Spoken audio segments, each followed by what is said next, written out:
Nous allons voir dans ce cours les règles de cachérisation d'ustensiles pour Pessah. Alors ces règles-là, on les apprend à partir de versets de Parashat Matot dans lesquels est décrit la guerre contre Midian et puis il y a tout un butin qui a été pris. Et là-bas, on apprend qu'il y a deux types d'ustensiles. Il y a les ustensiles que l'on utilise avec un intermédiaire, avec de l'eau ou bien avec beaucoup d'huile. Et ces ustensiles, pour pouvoir les cachériser, il faudra faire ce qui s'appelle la hagala. On fait bouillir de l'eau, etc. Et puis on verra tous les détails de ce qui s'appelle la hagala.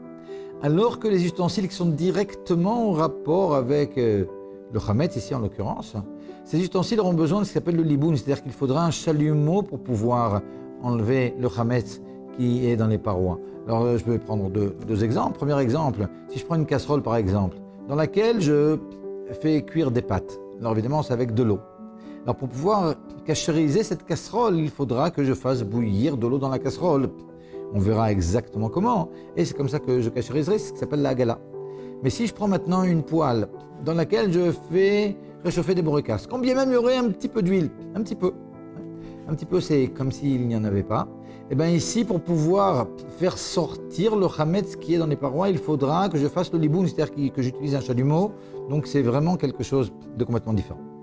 Qu'est-ce qui se passe maintenant lorsque j'ai des ustensiles que j'utilisais comme ci et comme ça?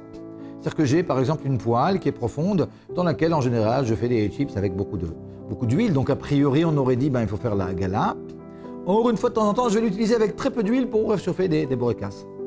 Alors là-dessus il y a un grand différent entre le Shulchan Aruch pour les Sfaradim et le Rama et le Admor Zaken pour les Ashkenazim. D'après le Shulchan Aruch, on va d'après ce qu'appelle Rov Shimush, la majorité de l'utilisation de cet ustensile.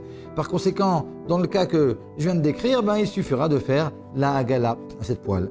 Alors que d'après le Rama et le Admor Zaken, dans la mesure où j'ai utilisé quelquefois cette poêle, même une fois, pour réchauffer un borékas, dans ce cas-là, il faudra absolument que je fasse ce qui s'appelle le liboun, donc que je cachérise le chalumeau, quelque chose de complètement différent. Encore un point important, lorsque je vais faire une hagala, il faut faire attention à ne pas utiliser au préalable pendant 24 heures de l'ustensile pour lequel je vais faire la hagala. En tout cas, on peut l'utiliser avec de l'eau froide, à froid, mais pas à chaud. Autre point, en ce qui concerne les ustensiles en verre ou en Pyrex, etc. Alors d'après le Shulchan Aruch, on n'a pas besoin de les cachériser, il suffit de les laver, alors que d'après le Rama, on ne peut pas bien les cachériser. C'est-à-dire qu'on a ici une marloquette qui est très extrême. Et la vie Chabad est comme celui du Rama, donc pour Pessah, on ne pourra en aucun cas cachériser des ustensiles qui sont en verre. Autre point, lorsque j'ai un ustensile avec une poignée, il faudra aussi cachériser la poignée.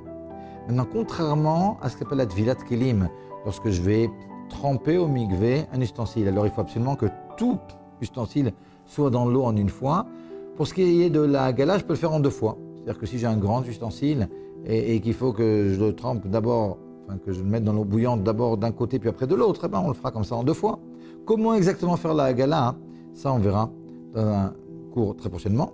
Le récipient avec lequel je vais faire la hagala, alors au préalable, il faudra d'abord le cachériser lui-même. Après, je fais la cachérisation dans l'instrument en question. Et si je veux utiliser la casserole dans laquelle je fais la hagala de petites cuillères, etc., de toutes sortes de choses, pour Pessah, après que j'ai déjà fait la hagala, alors il faudra que je le recachérise une troisième fois. Moment of Wisdom, some brief and life-changing moments. Join us. Subscribe to Moment of Wisdom channels on YouTube, Telegram, Facebook, Instagram, and WhatsApp.